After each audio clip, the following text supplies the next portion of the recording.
on passe aux sorties de la semaine où il y aura bien évidemment la sortie de Château de Château à la toute fin des annonces, puisqu'on va faire ça dans l'ordre de sortie. Et on commence avec du coup le 27 janvier. Le 27 janvier, c'est demain, c'est dans quelques petites heures. Et vous pourrez vous procurer, alors évidemment, la suite de cette réédition magnifique de 20th Century Boys qui est faite par Panini en ce moment, mais également les 2 premiers tomes de cette réédition que m'avait beaucoup vanté notre cher Thunder Geek, qui est donc un des chroniqueurs également du Cri du Mochi, qui peut-être est encore là parmi nous. Il est là, il est sur le chat, il se manifeste.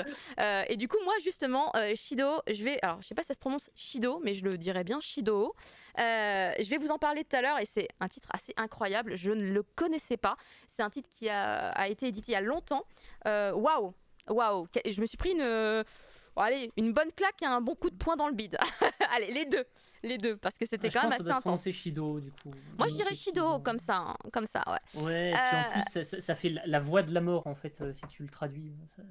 Alors, c'est quoi les kanji qui part tout de suite sur ses connaissances parce que du coup, c'est un truc qui m'aide beaucoup, c'est d'à chaque fois aller voir, alors ça s'écrit comme ça, alors les kanji, c'est ça.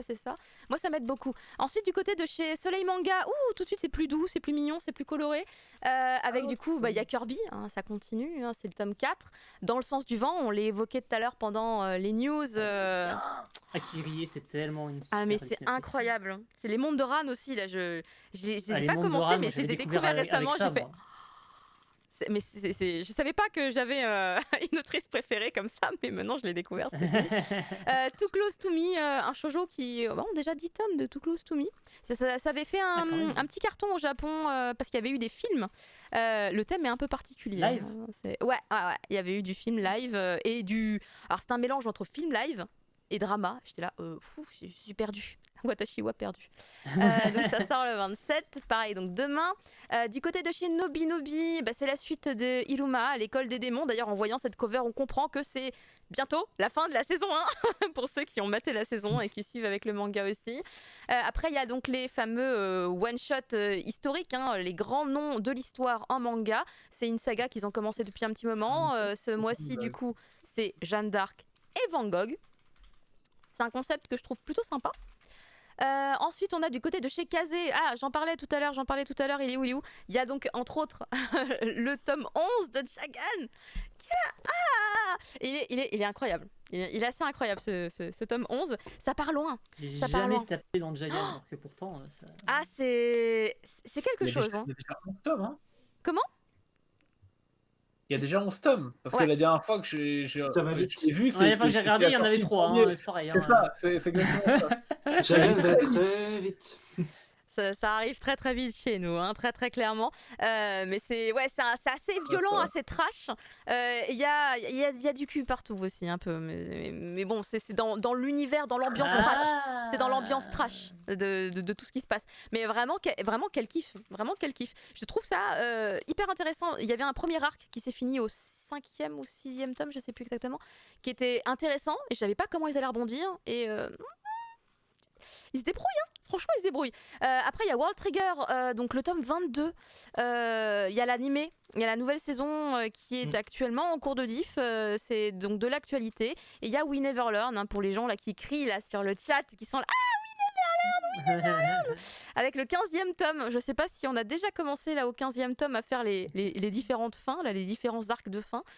C'est les lecteurs de Romcom qui comprendront jamais, franchement. C'est plus tard, parce que du coup c'est un auteur très particulier, Tsutsui, il a décidé de faire plaisir à tout le monde et chacun aura le droit à sa petite fin. C'est très bizarre. Pour le coup, c'est étrange. C'est un choix, comment dire, en fait ça fait très... Ça fait visual novel en fait. Oui, alors visual novel, mais surtout solution de facilité pour pas se faire taper sur les doigts par les fans mécontents, comme le pauvre gars de Kent Social Kentuplet. C'est pour vendre 4 fois le dernier tome. C'est-à-dire qu'au lieu d'en vendre 1 million, il va en vendre 4 millions parce que voilà, les gens vont chacun vouloir. Mais du coup, c'est marrant parce que le titre, on dirait un rappel du fait que les lecteurs de Romcom n'apprendront jamais. Et là, Prof Isekai, il a détecté le message caché de l'auteur. Incroyable. Mon Dieu. Bon, en tout cas, voilà, ça c'est les sorties de chez Kazé, mais il y en a évidemment d'autres. Hein. C'est une sélection, je vous le rappelle. Du côté de chez H2T, il y a le 3e tome de Rasetsu Primal Hunt. Moi et mon anglais, on fait 52, vraiment littéralement. Ensuite, du côté de chez Akata. Mon Dieu, pourquoi il n'y a pas le logo d'Akata ? C'est une erreur, mon Dieu. Normalement, il y a le logo d'Akata juste à côté du mot semaine. Je suis allée trop vite, Mais c'est Akata, comme ça je le répète plein de fois. C'est bon, on me pardonne. Avec le 4e tome des Chroniques d'Aspareo, En proie au silence, un titre incroyable qui se termine très bientôt. Ça se termine en 8 volumes. Et vraiment, c'est une Torikai, claque. c'est ça Torikai, tout à fait. Akane Torikai, et c'est une claque à chaque tome. Je supporte tellement pas ce Ah mais... ce titre-là. Son prochain, j'y toucherai pas non plus. Hein. Mais En proie au silence, il est incroyable. Moi, ça m'a provoqué tellement de choses. Mais bon, on fera une review un jour et on en reparlera.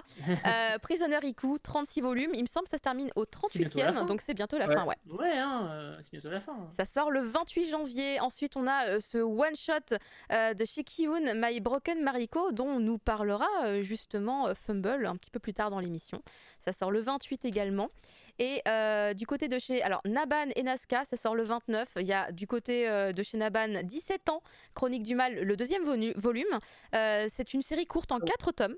Donc pareil, voilà, on a mis parcours. Et à droite, c'est le one-shot sur la phobie des poissons. C'est ça ? C'est le concept. Hystiophobia, ouais. C'est la phobie des poissons. Le titre est... Waouh. C'est... Attends, c'est Hystiophobie. Il n'y arrive pas non plus. Hystiophobia. Voilà, moi, j'ai dit la phobie des poissons. Voilà, la phobie des poissons. Mais de toute façon, il va nous parler de phobie des poissons, Profisekai, justement, tout à l'heure dans le Mochi critique. Du côté de chez Ototo, pareil, une petite sélection avec le jour où j'ai décidé d'envahir la Terre, qui sort 2 par 2. Voilà, les tomes sortent 2 par 2. Alors, je sais plus si c'est 10 ou 15 tomes, mais c'était un chiffre comme ça pour l'intégralité de la série. C'est osé quand même pour... de le sortir 2 par 2 quand même. Hein. Et ils le font. Ça suit derrière. Hein. Les couvertures sont très belles. Ouais, les couvertures sont belles. Alors je sais pas pour le fond, mais les couvertures attirent beaucoup. Le manga franchement est bien. Honnêtement, il m'intéressait il y a cela quelques années et je pensais pas que quelqu'un le prendrait, et quand Toto l'a annoncé, c'était assez surprenant. Après j'ai vu le nombre de tomes qu'il y avait et je me suis dit voilà, il faut quand même y aller parce que c'est pas forcément un truc qui est ultra vendeur, mais il y a pas mal de tomes. Mais les jaquettes, honnêtement, elles peuvent attirer l'œil de n'importe quel lecteur. Hein. Quand tu vas en librairie et que tu vois ça, ça te donne forcément envie au moins de le feuilleter. Moi, ça va être compliqué parce qu'il y est pas à ma librairie. Voilà. Ah, c'est embêtant. Sinon, je sais pas que ça existe. Je me permets de repréciser, puisque du coup, il fallait que je coupe la poire en deux. C'est pas 10 tomes, c'est pas 15 tomes, c'est 12, me dit Tarte au citron sur le chat. Mais attendez, ils sont pas d'accord. Quelqu'un d'autre me dit 15. Arrêtez. Je vais être obligée d'aller vérifier l'information. Je peux pas me baser uniquement sur ma propre mémoire, c'est pas possible. Moi, je me dis à chaque fois, j'ai lu l'info, c'est bon, elle est quelque part là-dedans. Si après, du coup, je m'en mêle les pinceaux, c'est embêtant. Ah, par contre, il y a un manga qui m'intéresse chez eux que je dois acheter. Ah, Tarte au citron s'est trompé. Ah, Tarte au citron qui m'a dit en erreur, mais non. Donc j'avais raison, c'était 15. Voilà, mon cerveau, il marche très bien en fait. Ensuite, on a Rascal Does Not Dream, Weaves Devil, j'arrive pas à lire. Korai, c'est caché dans le t-shirt. Du coup, là. C'est la suite en fait. C'est la suite du Rascal. Hein. Enfin, c'est un peu. C'est l'autre deuxième arc en fait. C'est le deuxième arc. C'est un peu comme Jojo, il fait plus. Et après, normalement, il y en a d'autres, hein, si j'ai bien compris ce qu'on m'a dit sur mon chat. Oui, ça continue. Exactement. Du coup, en fait, l'histoire. Du coup, c'est le dernier tome de cet arc-là. Du coup, pour moi, c'est ce que j'appelle, c'est le moment de le lire. Parce que les cliffhangers dans des petits arcs comme ça, c'est pas agréable. Donc, 2 par 2, c'est très bien. Et là, pour le coup, c'est un lancement. Alors là, pour le coup, c'est le début. Là, c'est le début de Re:Zero. Je vais essayer de lire le titre en zoomant sur l'image. Est-ce que je peux faire ça? Est-ce que je suis capable de faire ça? Ou est-ce que mon ordinateur refuse d'être sympa et me fout dans la merde alors qu'on est en direct? Re:Zero Chronicles, la balade amoureuse de la lame démoniaque. C'est donc effectivement un spin-off. Voilà, un spin-off de la saga Re:Zero pour ceux qui connaissent cet animé et ce manga. Et light novel, hein, c'est tout un ensemble, tout un package. Et on est actuellement en train... Un Re:Zero sans Subaru, du coup, trop bien. Du coup, c'est meilleur que tout le reste. On est d'accord. J'avais déjà lu ça quelque part sur internet, Ah, ça je se suis confirme. méchant. Ça se confirme. Mais du coup, effectivement. Mais par contre, si vous voulez voir Subaru, il y a actuellement le nouvel arc qui est en cours de diffusion sur Crunchy. Et, Ouais, et il est très bien, ça se rattrape bien. On a ensuite les sorties toujours le 29 également du côté de chez Taifu et les Yuri du côté de chez Taifu Yuri, avec du coup le deuxième et dernier tome de Mother Spirit que je peux même pas vous briefer puisque j'ai ni le 1 ni le 2 mais je les aurai à un moment donné et je pourrais en parler. Et Kacho Fugetsu qui est un titre, si vous aimez la campagne, c'est sympa.